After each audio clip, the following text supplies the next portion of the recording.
इस कहानी की शुरुआत हुई एक टाउन को दिखाने से। हम विंसेंट नामी आदमी को देखते हैं जो एक स्टोर में जाकर आसानी से शराब की बोतल चुरा लेते हैं। दुकान की मालकिन को पता भी नहीं चल पाता। हम जान पाते हैं कि स्टोर के बाहर विंसेंट का बेटा खड़ा है जिसका नाम इयान है। उसके पास कुछ जादुई ताकतें हैं, जिनमें से एक ये भी है कि वो झूठा सीन क्रिएट कर सकता है, जैसे कि वहम वगैरह, जो चीज असल में हो भी नहीं रही होती। और इयान सबको वो झूठा ख्याल दिखा सकता है। देखने वाले इंसान को उस झूठ पर यकीन करना ही पड़ता है क्योंकि वो बिल्कुल सच लगता है। अपना एक जादू इयान स्टोर की मालकिन पर भी चलाता है। यही वजह है कि उसके डैड आसानी से शराब की बोतल चुरा लेते हैं। इयान की ताकतों की वजह से ये पहले भी कई सारी चोरियां कर चुके हैं, मगर आज तक पकड़े नहीं गए। विंसेंट चोरी करके स्टोर से बाहर आ गया।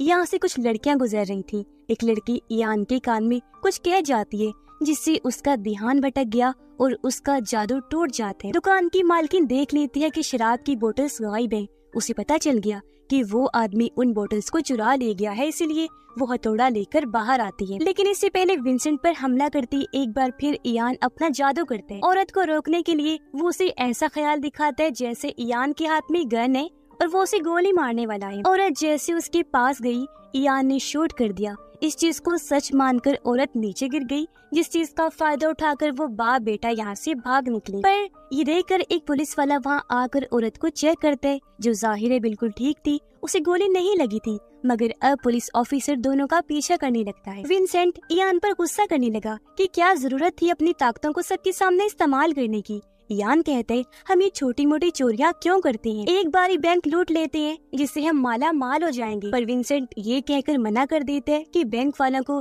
तुम बेवकूफ नहीं बना सकते, क्योंकि वो लोग तुम्हारी ताकतों को देखते ही तुम्हें पकड़ लेंगे और न जाने तुम पर कौन कौन से टेस्ट करेंगे। मगर इयान समझ नहीं पाता कि डैड आखिर किसके बारे में बात कर रही हैं। अब पुलिस वाला इनके पीछे पड़ा था, इन्हें जान बचानी थी, इसलिए इयान एक बार फिर अपनी उसी ताकत को यूज करते हैं। पुलिस वाले को ऐसा सीन दिखाता है जैसे उसकी गाड़ी पर बर्फ के ओले पड़ रहे हैं। गाड़ी का एक्सीडेंट हो गया, वो उलट गई और सीधा एक पेट्रोल पंप के पास जाकर रुकी, जिसके सीसीटीवी में हमने साफ साफ देखा कि गाड़ी एकदम सीधी आकर रुकी है, क्योंकि ये एक्सीडेंट एक वहम था, झूठा ख्याल। ये सारा नजारा एक औरत एड्रियन ने भी देख लिया था। वो अपने साथियों को शाबाशी देती है कि तुमने बहुत अच्छा काम किया इयान को ढूंढने में, जिससे हम समझ पाते हैं कि एड्रियन इयान का पीछा कर रही थी और अब वो किसी को फोन करके भी बता देती है कि हमने उसे ढूंढ लिया। खैर दोनों बाप बेटा अपने ठिकाने पर आ गए, जो टूटी फूटी शिप थी। यहाँ विंसेंट इयान को उसकी माँ की तस्वीर दिखाता है। उसने इयान को बताया हुआ था कि तुम्हारी मॉम की मौत हो गई है, तुम्हें मैंने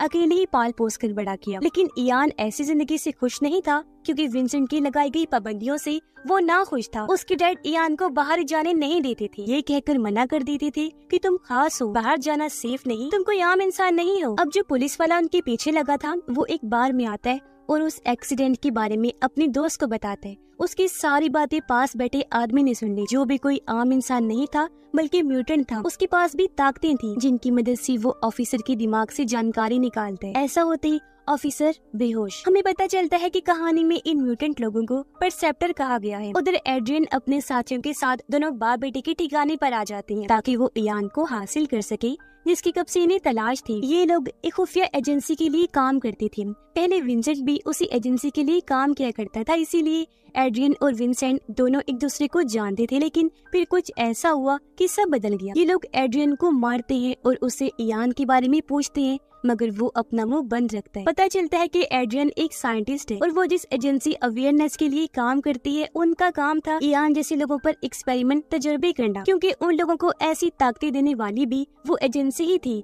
उन्होंने ये इंसान, ये परसेप्टर खुद बनाए, उनके अंदर खास किस्म का फार्मूला डालकर, जिससे ये सुपर पावर्स रखने वाले इंसान बन गए, ये म्यूटेंट्स, जिन्होंने जंग बहुत अच्छी लड़ी और अपने मुल्क को जंग जिताई। पर बाद में गवर्नमेंट को खतरा पड़ गया कि कहीं ये सुपर ह्यूमन, ये म्यूटेंट हमारे खिलाफ ही ना हो जाए, इसीलिए गवर्नमेंट ने एक एक करके सभी परसेप्टर को खत्म कर दिया। एड्रियन कहती है, अब इस दुनिया में सिर्फ एक ही परसेप्टर बचा है, जिसे भी हम बहुत जल्द पकड़ लेंगे। वो यहाँ इयान के बारे में बात नहीं कर रही थी, हालांकि उसके पास भी वो ताकतें थी, मगर उसे परसेप्टर इसलिए नहीं कहा जा रहा था क्योंकि वो एक परसेप्टर से पैदा हुआ था, जो चीज नामुमकिन थी, क्योंकि परसेप्टर जन्म नहीं दे सकते। इसीलिए तो इयान एक चमत्कार था जिसे सालों से विंसेंट छुपा रहा था। इन लोगों को पता चल जाता है कि इयान एक गेमिंग जोन में गया है, जहाँ वो परसेप्टर भी आया हुआ था इयान को ढूंढने। अब एड्रियन जिस आखिरी परसेप्टर की बात कर रही थी वो और कोई नहीं बल्कि यही परसेप्टर था जो बार में बैठा था, जिसने पुलिस ऑफिसर का दिमाग पढ़ा था। उसे पता चल गया था कि एड्रियन के लोग इयान को पकड़ने आ गए हैं, इसलिए वो उनका ध्यान भटकाने की कोशिश करते हैं, जिस वजह से वहाँ हलचल मच गई, गोलियां चलती हैं, लोग डरकर भागने लगते हैं। इस बीच इयान परसेप्टर को देख लेते हैं। उसे पता चल गया कि ये भी म्यूटेंट है, लेकिन इससे पहले परसेप्टर उसके पास जाता है। एड्रियन के लोग परसेप्टर के सर पर हेलमेट लगा देते हैं, पर हम देखते हैं कि वो इतना ताकतवर है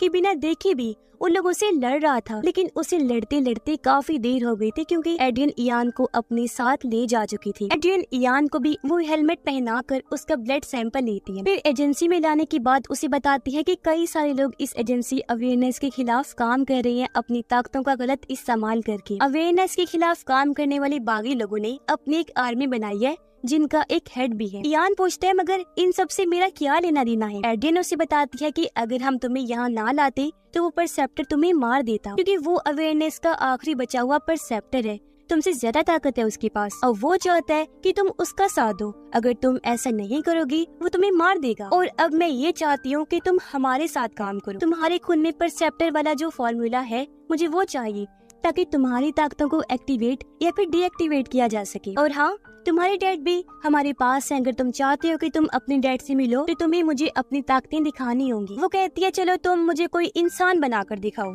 यानी इंसान का झूठा ख्याल बनाओ। इयान इसके लिए मना कर देता है, कहता है ऐसा मुमकिन नहीं, मैंने कई बार कोशिश की लेकिन इंसान नहीं बन पाया आज तक। एड्रियन कहती है अच्छा बीच और समंदर का झूठा सीन ही बना दो। इयान कोशिश तो करता है मगर उससे हो ही नहीं पाता। एड्रियन कहती है ऐसा इसलिए हो रहा है क्योंकि तुम्हें अपनी ताकतों का अंदाजा ही नहीं है। अपने जज्बात को पहचानो, उनका इस्तेमाल करो, क्योंकि फीलिंग्स के जरिए तुम ऐसा कर सकते हो। वो इयान को उसकी बचपन का टाइम याद करवा के उसे उसकी मॉम की तस्वीर दिखाती है, जिससे गुस्सा होकर इयान भी उसे समंदर और बीच का झूठा सीन दिखा देते हैं। अब यहाँ इयान ने एक मक्खी भी बनाई थी जो उसे एड्रियन ने ही कहा था। वो कहती है कि अब तुम इस मक्खी को असली दुनिया में लेकर जाओ, जिसे सिर्फ मैं ही देख सकूं, क्योंकि ये तुम्हारी ताकत है, तुम असलियत बना सकते हो। इयान उसे कहता है कि तुम अगर चाहती हो कि मैं ऐसा करूं तो मुझे पहले मेरे डैड से मिलवाओ। एड्रियन उसे विंसेंट के पास लेकर गई जो बेहोश था। एड्रियन इयान को कहती है कि तुम्हारे डैड ने आज तक तुमसे झूठ बोला। इयान को उसकी बातों पर यकीन नहीं आता। वो कहती है अगर तुम चाहो तो विंसेंट के दिमाग में देख सकते हो, जो भी इयान की ताकत ही थी, किसी के भी दिमाग को पढ़ना, जो चीज उस परसेप्टर ने भी की थी, पुलिस ऑफिसर का दिमाग पढ़ के। और अब इयान भी अपने डैड की यादों में चला जाता है। वो देखता है कि अवेयरनेस की लैब में जहाँ एड्रियन और विंसेंट एक साथ काम किया करती थी, वहीं इयान की मॉम भी थी जो परसेप्टर थी। लेकिन इयान की मॉम जब वहाँ से गायब थी तो एड्रियन ने इयान को चुरा लिया, यानी कि वो इयान का असली डैड नहीं है। इयान के होश में आने पर विंसेंट बेहोश हो गया। एड्रियन उसे कहती है कि इस आदमी ने तुम्हें धोखा दिया, सारी जिंदगी तुम्हें अंधेरे में रखा, क्या पता तुम्हारी मॉम जिंदा हो। एड्रियन अपने बॉस से मिलकर उन्हें बताती है कि बेशक इयान ताकतवर है, लेकिन अगर वो अपनी तीसरी ताकत को भी समझ जाए तो हम बागी लोगों के हेड को मार सकते हैं।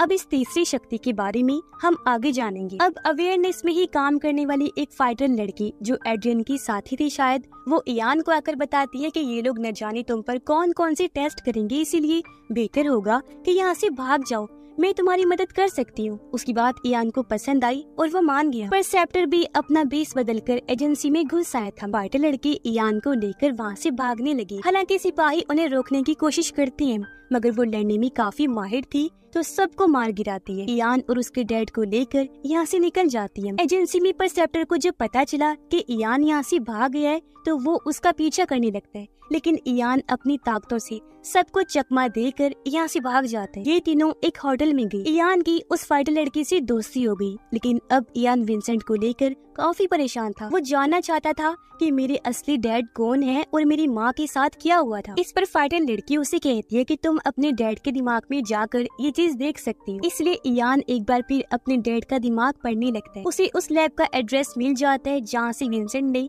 इयान को चुराया था। इयान अपने डैड से काफी गुस्सा था कि सारी जिंदगी आपने मुझसे सच छुपा के रखा, और अब क्योंकि उसे उस लैब का एड्रेस मिल गया था तो इयान सोचता है कि कहीं मेरी माँ वहीं ना हो, इसलिए वो लैब में जाने का फैसला करते हैं। मगर वहाँ जाने के लिए उसे पैसों की जरूरत थी, इसीलिए वो अपने डैड की मना करने के बावजूद भी बैंक से कुछ पैसे ले लेते हैं नकली चेक के जरिए। हालांकि कैशियर को इस बारे में पता चल गया था। कुछ लोग उनके पीछे पड़ गए, लेकिन वो उन्हें भी चकमा देकर वापस होटल में आ जाती हैं। विंसेंट को जब होश आई, इयान उन्हें बताता है कि मैं उस लैब में जा रहा हूँ जहाँ मेरी माँ थी। हालांकि विंसेंट उसे समझाता है कि मैंने तुम्हें बचाने के लिए सारी जिंदगी तुमसे झूठ बोला, पर क्योंकि इयान को विंसेंट पर भरोसा नहीं था, इसीलिए वो फाइटर लड़की के साथ लैब जाने के लिए निकल जाते हैं। पर एड्रियन उन्हें ट्रैक कर लेती है। उसे पता लग गया था कि वो दोनों कहाँ जा रहे हैं। परसेप्टर को भी ये बात पता थी, इसीलिए वो एड्रियन के लोगों को जो वहाँ आ गए थे उन्हें मार देते हैं। इयान और फाइटर लड़की लैब के अंदर आकर तलाशी लेने लगते हैं।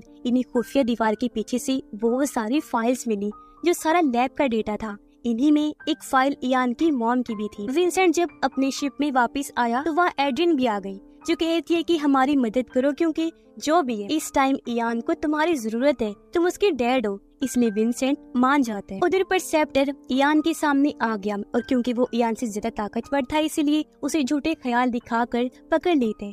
उसे मारता नहीं, बस बताने लगा कि किस तरह एजेंसी वालों ने तुम्हारा इस्तेमाल किया। तुम्हारे और मेरे जैसे लोगों को उन्होंने लैब में बनाकर फिर अपनी एक आर्मी बनाई, यानी एजेंसी, जिसका नाम है अवेयरनेस। वो फिर उसी बागी ग्रुप के हेड के बारे में बताते हैं। कहता है कि वो परसेप्टर बहुत ताकतवर था, उसने बहुत सारे लोगों की जान बचाई और अपनी एक अलग टीम बना ली। यही वजह है कि एजेंसी वाले उसके पीछे लगे हुए हैं ताकि उसे ढूंढ कर मार दे। वो बताता है कि मुझे वो फार्मूला चाहिए ताकि मैं अपने जैसे और भी लोग बनाऊं और दुश्मनों से बदला ले सकूं, क्योंकि परसेप्टर बच्चे पैदा नहीं कर सकते। इस पर इयान कहते हैं तो फिर मेरा जन्म कैसे हो गया? परसेप्टर जवाब देता है इसीलिए तुम खास हो। ये सच में एक चमत्कार है। तुम पहले ऐसे इंसान हो जो परसेप्टर से पैदा हुए।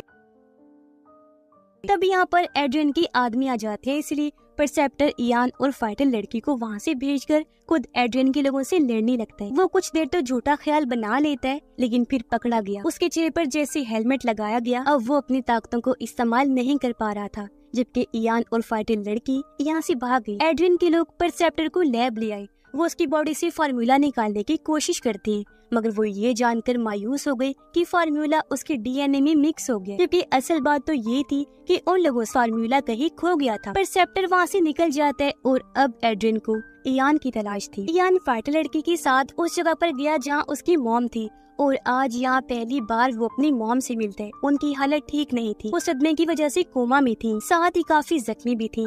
अपनी माँ की ये हालत देखकर इयान को बहुत गुस्सा आता है। उसे लगा कि शायद वो मर चुकी है, पर तब यहाँ परसेप्टर भी आ गया। वो इयान को कहता है कि तुम्हारी माँ अभी जिंदा है। इसलिए इयान अब अपनी ताकतों की मदद से अपनी माँ के दिमाग में जाते हैं, जहाँ उसे अपना बचपन नजर आता है। उसे पता चला कि एड्रियन जिस फार्मूला के पीछे है वो दरअसल इयान की माँ ने ही बनाया था, और उस चीज की याद उन्होंने इयान के दिमाग में डाल दी ताकि हर किसी को उस बारे में पता न चल सके। और अब असली दुनिया में परसेप्टर उस याद को लेने की बहुत कोशिश करते हैं। हालांकि इयान उसे ऐसा करने तो नहीं देता, लेकिन इस जोर जबरदस्ती की वजह से इयान की मॉम की मौत हो जाती है, जिस बात से इयान को बहुत दुख हुआ, साथ ही उसे काफी गुस्सा भी आता है। और अब वो अपना गुस्सा एड्रियन और उसके साथियों पर निकालना चाहता था, जो वहाँ पहुँच भी गए थे। और अब यहाँ इयान की तीसरी ताकत भी सामने आई, और वो ये थी कि वो एक साथ कई सारे लोगों के दिमाग को कंट्रोल कर सकता था। ऐसे उसने बहुत सारे लोगों को मार गिराया, मगर कोई उसका कुछ बिगाड़ नहीं पाता। तभी उसे रोकने यहाँ विंसेंट आ गया। वो खुद को शूट ही कर लेते हैं, जिससे इयान अपने होश में आ गया। और अब आखिरी बार वो अपने डैड के दिमाग को चेक करते हैं।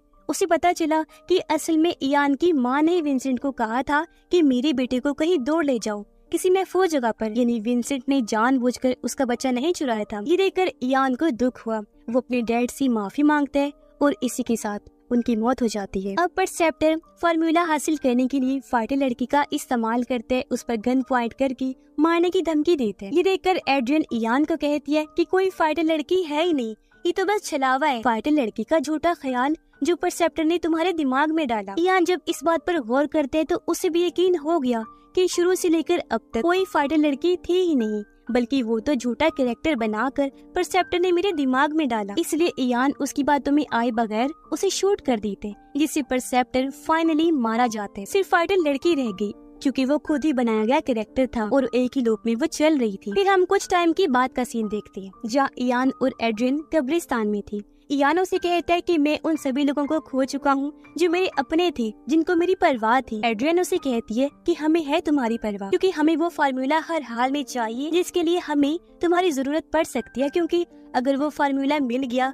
तो लाखों लोगों की जान बच सकती है। इस पर इयान कहते हैं मैं ये सोचकर बताऊंगा, और वो यहाँ से चला जाते हैं। एड्रियन का बॉस उसे कहता है कि तुमने इयान को क्यों नहीं मारा, वो अब हमारे किसी काम का नहीं, क्योंकि उसके पास फार्मूला जो नहीं है। इस पर एड्रियन कहती है कि अगर मुझे लगा कि वो हमारे किसी काम का नहीं तो मैं उसे खुद ही मार दूंगी। इयान उनकी ये बातें सुन लेता है और उसने पक्का फैसला कर लिया था कि मैं उनका साथ नहीं दूंगा, क्योंकि उसे पता चल गया था कि एड्रियन इस बात से अनजान है कि वो फार्मूला मेरे दिमाग में है जो मेरी माँ ने डाला, और अगर वो ये बात जान गई तो मेरे ऊपर एक्सपेरिमेंट का सिलसिला फिर से शुरू हो जाएगा और एक जंग फिर से टूट पड़ेगी। इसी के साथ ये फिल्म इधर ही खत्म हो जाती है।